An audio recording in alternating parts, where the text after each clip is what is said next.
Hello, hope everyone is doing well. This is the first time we post grades or recycle our grades. So you just want to make sure that you have enough grades for your students for language arts, reading, and math. You want to have two per week. So we've been doing this 9 weeks. We actually only had 8 weeks. So if you have 16 or more than that, that should be good. For social studies and science, as long as you have one grade per week, you should be good too. So once you have all your grades in, you're going to click over here where it says cycle grades on your left hand side. You click on that and it should bring you this little list right here with all your students. You're going to calculate semester of grades first if you haven't done that, and it shouldn't change from what you had, but just make sure you click it if you haven't clicked it from before.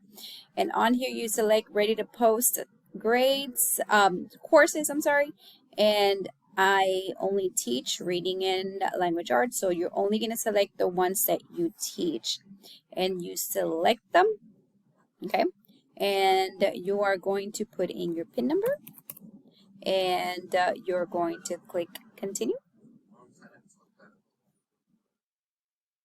Okay, so once you have click continue, you should, on your course section, it should say ready to post. And once you do that, that means that you've already posted your grades or cycled your grades. And it should be ready to print out for tomorrow, give to Miss Ramirez. And that is all. Thank you.